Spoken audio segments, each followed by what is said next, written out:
اعوذ باللہ من الشیطان الرجیم، بسم اللہ الرحمن الرحیم۔ حاضرین گرامی قدر، آج ہماری گفتگو چھٹے امام حضرت امام جعفر صادق علیہ السلام کی ذات ببرکات کے اوپر ہے۔ میں مختصراً سرکار امام صادق علیہ السلام کی ظاہری سیرت حیات مبارکہ کے اوپر آپ سے گفتگو کروں گا۔ سرکار امام جعفر صادق ایک سرکار کا ظہور پر نور 17 ربیع الاول 83 ہجری 83 ہجری کے اندر سرکار نے اس دنیا کو عزت بخشی۔ ظاہری طور پر سرکار امام جعفر صادق 17 ربیع 83 ہجری اس دنیا کے اندر تشریف لائے، اور باختلاف روایت 15 شوال یا 25 شوال امام جعفر صادق علیہ السلام کی شہادت ہے 148 ہجری میں 15 شوال یا 25 شوال۔ اب اس ظاہری حیات مبارکہ میں ائمہ کو جو ہے وہ مشکل سے مشکل حالات کا جو ہے وہ سامنا کرنا پڑا، لیکن عام طور پہ یہ تاثر دیا جاتا ہے کہ صادق آل محمد امام جعفر صادق کے دور میں بہت زیادہ ترویج دین ہوئی، تو کوئی امام کو بہت زیادہ اچھا وقت ملا، ایسا ہرگز نہیں ہے۔ میں آئندہ کی یا ابھی کچھ دیر کی جو گفتگو ہوگی اس میں آپ کے گوش گزار کروں گا کہ وہ کون سے واقعات ہیں یا کیسا دور تھا امام صادق علیہ السلام کا کہ جس کے بارے میں لوگ یہ تصور رکھتے ہیں کہ شاید وہ کوئی بڑے سہل اور آسان دور تھا، حالانکہ بہت زیادہ کٹھن دور حضرت امام جعفر صادق نے بھی گزارا۔ وہ تو حکمت امام تھی کہ امام نے حکمت کے ساتھ جو ہے وہ ترویج دین فرمائی، اور جو صورتحال بنی امیہ کے بادشاہوں نے پیدا کر دی تھی اور بنی عباسیہ کے آغاز ہو چکا تھا بادشاہت کا، اس پر امام نے دین اسلام کو صحیح سمت میں رکھا، اور جو اسلام پیش کیا جا رہا تھا اسلام کے نام پر اسے محفوظ کر لیا۔ مثال کے طور پہ عام طور پہ یہ سوال کیا جاتا ہے کہ پروردگار عالم سورہ مبارکہ آل عمران میں کہتے ہیں وَمَن یبتغِ غیر الاسلام دینا فلن یقبل منہ وہو فی الآخرۃ من الخاسرین، کہ جو بھی قیامت کے دن دین اسلام کے علاوہ کسی اور دین کو لے کر آئے گا تو اس کے دین کو قبول نہیں کیا جائے گا، بلکہ وہ خسارہ اٹھانے والوں میں سے ہو جائے گا۔ یعنی اللہ کے نزدیک اگر کوئی دین ہے تو وہ صرف اسلام ہے۔ ان الدین عند اللہ الاسلام، اللہ کے نزدیک اگر کوئی دین ہے تو اسلام ہے۔ اب سمجھنا یہ ہے کہ اسلام کیا چیز ہے؟ کوئی دکھائی دینے والی چیز ہے؟ کوئی زبان پر صرف اقرار کر لینا کہ میں صاحب اسلام ہوں یہ کافی ہے؟ بلکہ اسلام نام ہے کردار محمد مصطفیٰ صلی اللہ علیہ وآلہ وسلم کا۔ جیسے کہ آپ کسی بچے کو شجاعت سمجھانا چاہیں تو کیسے سمجھائی جا سکتی ہے؟ شجاع انسان دکھلا دیا جائے گا، وہ سمجھ لے گا یہ شجاعت ہے۔ اگر کسی کو سخاوت سمجھانی ہو تو سخی انسان دکھا دیا جائے گا، وہ سمجھ لے گا کہ یہ سخاوت ہے۔ اسی طرح اگر اسلام سمجھانا ہو تو اسلام نام ہے کردار محمد و آل محمد کا۔ اس طرح کے ادوار پیش آئے کہ کچھ لوگ اسلام کے نام پر حکومتیں لے کر بیٹھ گئے، لیکن ان کا کردار اسلام سے متصادم تھا۔ ایسی صورتحال میں ائمہ اہل بیت نے اپنے کردار کے ساتھ، اپنی مذہبی خدمات کے ساتھ، اپنے ذاتی کردار کے ساتھ اسلام کو محفوظ کر لیا۔ اور جیسے میں آپ کی خدمت میں بیان کر رہا تھا کہ 17 ربیع الاول وہی تاریخ ہے جس تاریخ حضور پاک اس دنیا کے اندر تشریف لائے، اور اسی تاریخ کو اللہ نے پسند کیا کہ امام جعفر صادق کو بھی اس تاریخ کے ساتھ، دونوں صادق اس دنیا کے اندر تشریف لائے، اور صادقین علیہ السلام کے ساتھ یہ دن منسوب ہے۔ حضور پاک بھی صادق اور امین تھے، اور حضرت امام جعفر صادق جو آپ کے نسل میں سے چھٹے امام ہیں، امام کو بھی صادق کے لقب سے یاد کیا جائے گا۔ یعنی اللہ نے اس تاریخ کو صادقیت کے نام سے منسوب کر دیا۔ 17 ربیع الاول اور اس کے علاوہ امام کی شہادت 15 شوال یا 25 شوال باختلاف روایات، دونوں روایات تاریخ میں ملتی ہیں کہ امام کی شہادت کا واقعہ مدینہ منورہ میں، امام کی ظاہری ولادت بھی، امام کے اس دنیا میں ظہور ہونا بھی مدینہ منورہ میں تھا، اور امام کی شہادت کا واقعہ بھی مدینہ منورہ میں پیش آیا۔ 148 ہجری 15 شوال یا 25 شوال امام اس دنیا سے ظاہری طور پر تشریف لے گئے۔ اب امام کی زندگی جو ہے وہ پوری، اور میں اوائل امام جس دور میں امام نے ظاہری طور پر اس دنیا میں آنکھ کھولی، تو وہ حکومت و اقتدار جو ہے وہ بنی امیہ کے ہاتھوں میں تھا۔ اور کون نہیں جانتا، جلال الدین سیوطی نے اپنی کتاب کے اندر بھی اس میں ان کے کرداروں کو پیش کرنے کی کوشش کی، جو کہ بنی امیہ کے بادشاہوں کے کردار تھے، اور ظاہری طور پر وہ اسلام کا لبادہ اوڑھے ہوئے تھے، حالانکہ اسلام سے ان کا کوئی تعلق نہیں تھا۔ اس کی وجوہات اور ان کے کردار ذاتی ایسے تھے کہ جو اسلام سے متصادم تھے، اور بہت سے ایسے علماء اس دور میں جو کہ خوشامد پسند تھے، جو نام نہاد جسے علماء سو کے نام سے یاد کیا جاتا ہے، وہ علماء سو چاپلوس ہوتے تھے، اور وہ بادشاہوں کے گرد جا کر اور ان کے عمل کو شریعت کا حصہ قرار دیتے چلے جاتے تھے۔ ایسی صورتحال میں جب امام اس دنیا کے اندر تشریف لاتے ہیں تو بادشاہ بنی امیہ کی حکومتیں ہیں، کبھی عبد الملک بن مروان، کبھی ولید بن عبد الملک، کبھی ہشام بن عبد الملک، تو ان کی حکومتوں کے اندر اور ان کے کردار پر اگر نگاہ کی جائے تو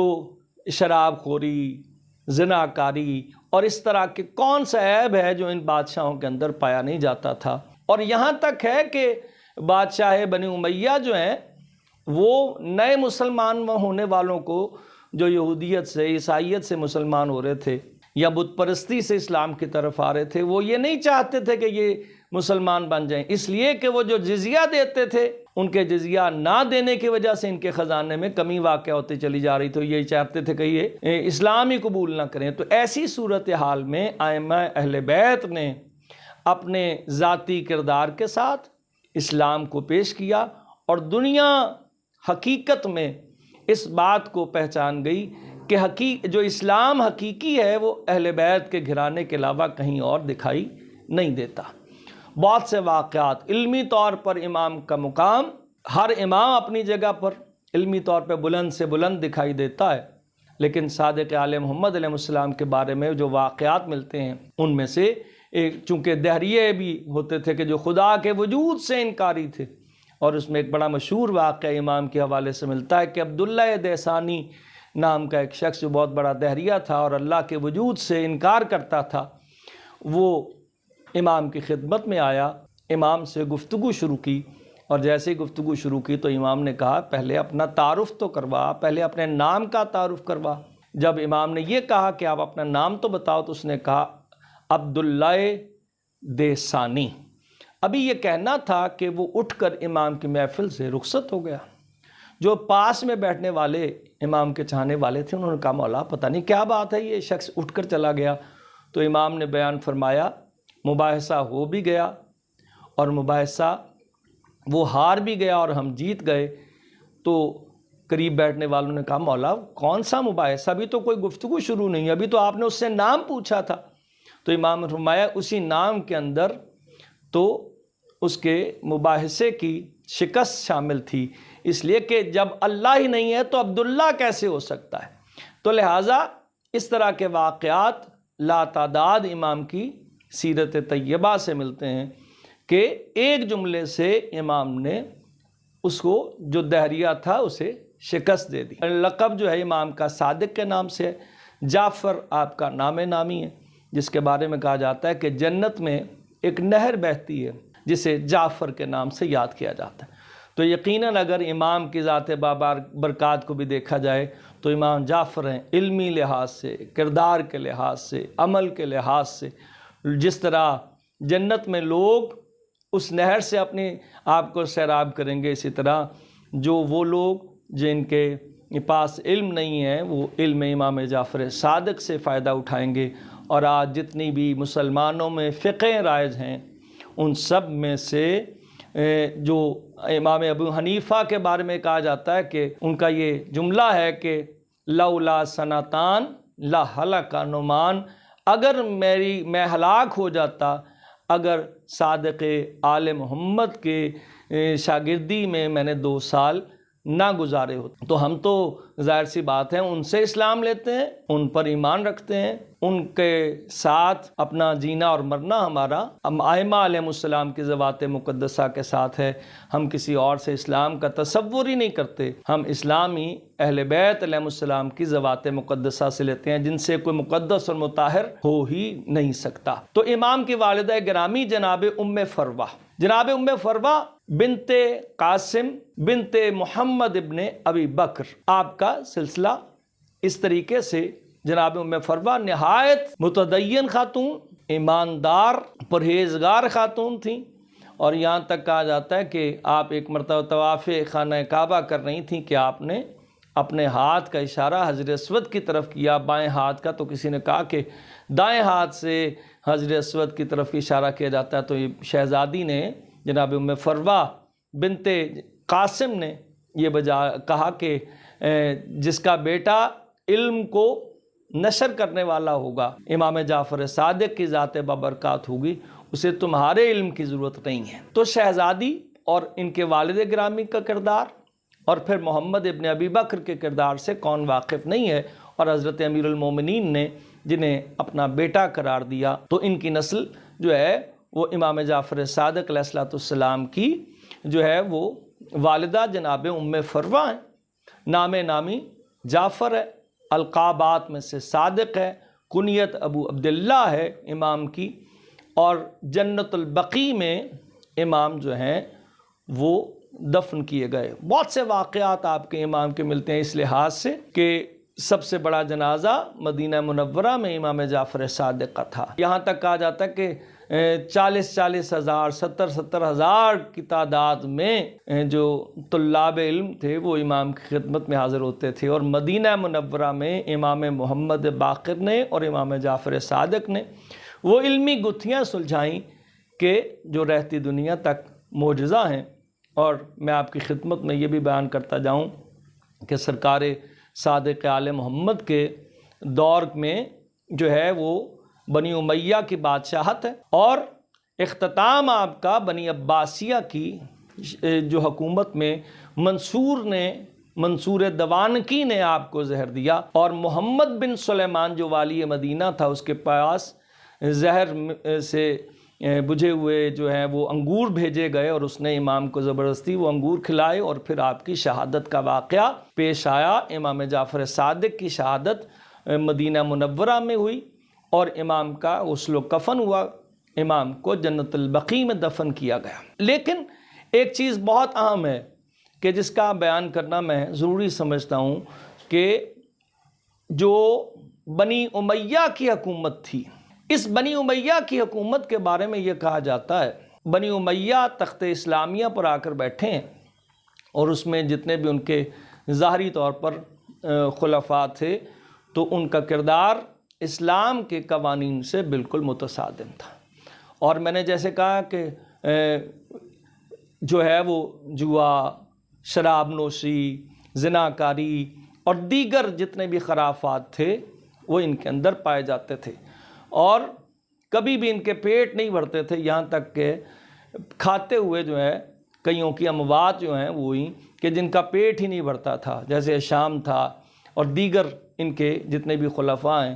وہ کھاتے ہوئے ان کی موت واقع ہوئی۔ اور اس میں جو سب سے بڑی اہم بات ہے کہ وہ حکومت جو آل محمد کے مقابلے پر بنائی گئی اس کا اختتام کیسے ہوا، اس کے بارے میں کہا جاتا ہے کہ مروان بن الحمار وہ آخری حکمران تھا بنی امیہ کا،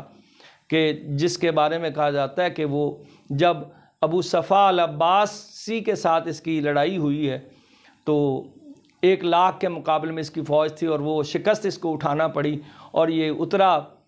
کہ رفع حاجت کے لیے، پیشاب کرنے کے لیے، لیکن گھوڑا جو ہے وہ بدک گیا۔ جیسے ہی بدکا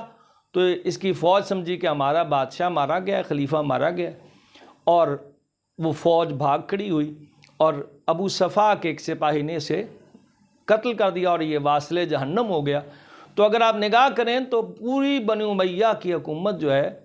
وہ پیشاب کی نظر ہو گئی۔ تو ظاہر ہے جو آل محمد کے مقابلے پر حکومتیں بٹھائی جائیں گی ان کا انجام یہی ہوگا۔ اور پھر اس کے بعد جو بنی عباسیہ کی حکومت کھڑی کی گئی، تو اس بنی عباسیہ کی حکومت میں بھی ان کا نام، ان کا حکومت میں آنا تو صرف اس لیے تھا کہ ہم آل محمد کے جو ہے وہ خون کا بدلہ لیں گے اور ہم آل محمد کے نام لیوائیں۔ ائمہ کے اوپر ظلم انہوں نے ڈھایا، جس میں سے صفا، اس کا نام ہی صفا اس لیے پڑ گیا تھا کہ اس کو قتل کرتے ہوئے کبھی شرمندگی بھی محسوس نہیں ہوئی، اور جارے ہو چکا تھا قتل کرنے کے لیے مسلمانوں کو، اور صفا کے نام سے، ابو صفا کے نام سے اس کی جو ہے وہ تاریخ میں اس کو جانا جاتا ہے کہ یہ اتنا جری ہو چکا تھا کہ کسی کو قتل کرنے میں کوئی آر تصور نہیں کرتا تھا۔ اور صفا کے بعد منصور کی حکومت اور بغض رکھتا تھا آل محمد علیہ السلام سے منصور دوان کی کہتے ہیں، جو ایک جو ہے وہ چونی پہ مرنے والا، اسے دوان کی کہا جاتا ہے۔ اور کسی نے آ کر امام صادق سے کہا تھا کہ مولا، ظاہری طور پر اب منصور نے اپنا لباس بھی ایسا اختیار کر لیا ہے، تو امام نے ارشاد فرمایا جیسے فقیروں کا لباس ہوتا ہے۔ امام نے کہا دین تو پہلے ہی نہیں تھا، دنیا بھی جاتی رہی۔ تو ایسی صورتحال میں، ایسی دور میں امام نے اپنے آپ کو منوایا، اور اپنے علم کے ذریعے، اپنے ذاتی کردار کے ذریعے سے، اور امام نے اپنے ذاتی افعال کے ذریعے سے کہ لوگ اس دور کے اس بات کو مشاہدہ کرتے رہے کہ ہاں حقیقت اگر اسلام کی کہیں ہے، یا اسلام اگر کہیں پایا جاتا ہے تو وہ صرف اہل بیت کا گھرانہ، اس کے علاوہ اسلام کہیں اور موجود نہیں ہے۔ باقی حکومتیں، اقتدار ہے، اور وہ اقتدار بھی اسلام سے بالکل متصادم تھا۔ وما علینا الا البلاغ المبین۔